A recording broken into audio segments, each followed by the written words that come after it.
ईमानदारी साहब की ताकत कहां चली गई जब इसी मुल्क के बॉर्डर से लगता हुआ एक मुल्क है चीन, उसने कहा दाढ़ी आधी पजामा नीचे, अजान बंद, मस्जिद खत्म, रोजा आधा और मोहम्मद का नाम रखा तो ऊपर। कितने मक्कार मुसलमान हैं, ये जोकर नहीं जाता कभी। ये कहे हिंदुस्तान में खड़े होकर के कि ईरान के अंदर, चाइना के अंदर मुसलमानों के साथ बड़ी नाइंसाफी हो रही है, यहां से कहोगे यहीं से उठवा लेगा वो।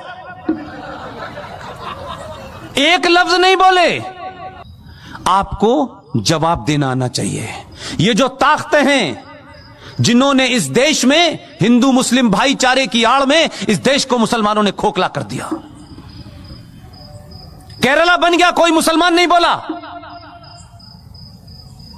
एक अखलाक के साथ चंद गुंडों ने, चंद बदमाशों ने, चंद बेवकूफ लोगों ने र्यूमर के चलते या किसी गलत फहमी के चलते या थोड़ी देर के लिए मान लें किसी सही फहमी के चलते भी उसकी हत्या कर दी। इस देश की मेजॉरिटी ने कहा यह गलत है, उसको सजा हुई, वो जेल में है।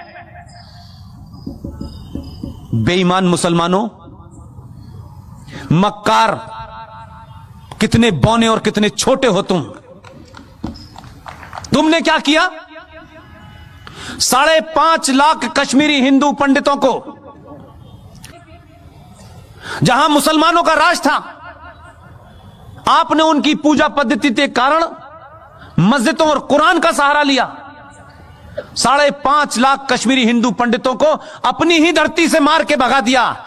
हिंदुस्तान में एक भी मुसलमान, दाढ़ी वाला और बेदाढ़ी वाला, लिबरल, मॉडर्न, बॉलीवुड से लेकर के आसाम तक एक भी मक्कार मुसलमान नहीं निकला जिसने यह कहा हो कि भारत की धरती के ऊपर यह कैसे हो सकता है, कैसे इन कश्मीरी पंडितों को मारा गया, इनका कसूर क्या था ये बताओ। एक नहीं खड़ा हुआ, चुपचाप हो गए, ये होने दिया। लेकिन बार बार बीच में निकल में आते हमारे साथ बड़ी ज्यादती हो रही है, अभी तो शुरू हुई है। इसलिए मैं बार बार कहता हूं, आप अपने फंडों को क्लियर रखें, किसी गफलत के शिकार ना हो।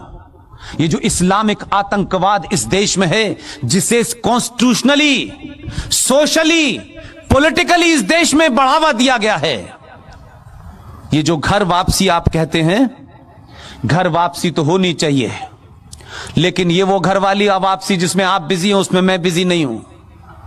ये घर वापसी 1947 से होना शुरू हो गई है। अभी 35 पे 370 गया है, मंदिर वापस आया है। अभी काशी भी लेना है, मथुरा भी लेना है। इसके बाद में यूनिफॉर्म सिविल कोड भी आना है। इसके बाद में एंटी कन्वर्जन भी आना है कि जिनकी किताब ये कहती है कन्वर्ट करो, उनका दिल भर जाए। इस बार इतना कन्वर्ट करेंगे, चिंता मत कीजिएगा।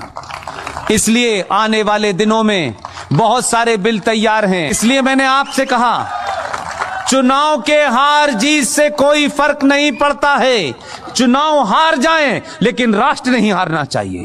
आप सब लोगों ने मेरी बातचीत सुनी और आखिर में सिर्फ इतना ही कहता हूं, सनातन के परिवार का हाथ पकड़ लीजिए, दुनिया में किसी के पैर छूने की हिम्मत जरूरत नहीं पड़ेगी। बहुत बहुत शुक्रिया, थैंक यू वेरी मच।